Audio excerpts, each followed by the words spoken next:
mental health is a real problem. Yes, ito Di ba? Lalo na ngayon. Noon may mga nagsasabi, lalo na kami na hindi namin kinalakhan yung mental health problems. But kayo sa inyong henerasyon, pinag-uusapan ba ito? I mean, are you aware? Do you embrace the truth na ito'y napaka-real? Ako, Tito Boy, hindi ko pa siya na-experience before. Naniniwala na ako kasi yung mga tropa ko at mismong kapatid ko, na-experience siya eh. So, kahit pa ako mismo hindi siya na-experience pa that time, naniniwala ako.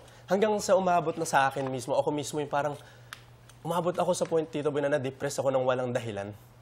Na talagang, ang hirap, Tito Boy, parang nilamong ka ng kadiliman and all. So, ang laking bagay dito, Boy, na nandiyan yung tropa, pamilya, kaibigan na napagsasabihan palagi. Importante yun. I-na-acknowledge mo yung ganung pakiramdam. Ikaw, Ma? Ako, Tito Boy, yes, naranasan ko rin siya. And ang daming beses ko na rin po ito na bring up na dumating din ako sa phase ng buhay ko ng depression at mental health.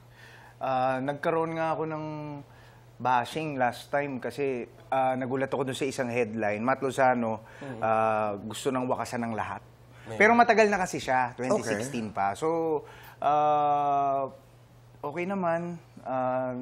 Nilabanan ko naman siya. Paano? How do you handle hate? How do you handle bashing? Tito Boy, sa akin kasi talagang binigay ko lahat kay God eh. You surrendered everything to God? Yes. There was a time, Tito Boy, I was driving 100 kilometers per hour sa Congressional Avenue. Gusto ko ng ibangga yung kotse ko. So, sobrang lungkot. Pero bigla na lang may nag-pop up sa utak ko na, uy, may church pala dito. Oh. So, nag-U-turn ako. Punta ako dun sa church. Dun ako natulog. Nag-pray lang ako. Okay. Oh. How do you handle bashing, Kokoy? Ako, Tito Boy, talagang ano lang, kasi yun yung ano sa social media ngayon eh. Parang lahat may say, di ba? So ako... Lahat may opinion? Lahat may opinion eh. Parang hawak yung pagmamayari ka, gano'n. So sa akin... Mas maraming alam kaysa sa'yo. Hindi ko pa nga alam na nila eh. So ako, Tito Boy, kung ano yung nalalaman ng kaibigan ko, ng pamilya ko, doon ako. So kung diyan kayo go lang. Hindi ako pumapatol, Tito Boy. Hindi pa ako maabot doon. May nagsabi sa akin kaibigan, kasi boy naman ikaw, pinaliliit mo ang mundo mo. Sabi ko, okay lang ako sa maliit na mundo. Oo. Okay, Dahil importante sa akin yung mga boses na importante. Alam ko yung mga boses na importante sa akin. Yes, po. Alam ko yung, halimbawa, hindi gusto ang trabaho ko ni Cecil, ni RD. Okay ako.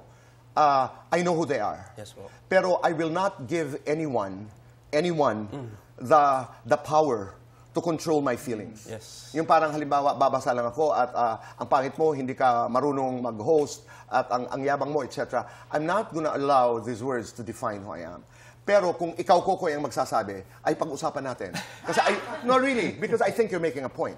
Dahil may pinanggagalingan ka eh. Kilala kita eh. Same tayo, Tito Boy. Di ba? Kasi makikinig ako, Tito Boy. May mukha eh. May mukha yung, Tito Boy, medyo sobra, medyo OA ka dun. Yung gano'n. Okay ako dun. Haharapin ko yun. Pero, for someone who doesn't know me, for someone who is not aware of my life, at sasabihan ako ng kung ano-ano, may control tayo. Diba? Teka muna. That's why I don't read comments. Ayoko talaga. Pero marami akong mga kaibigan, I don't need haters. I have so many haters in my community of friends. But anyway,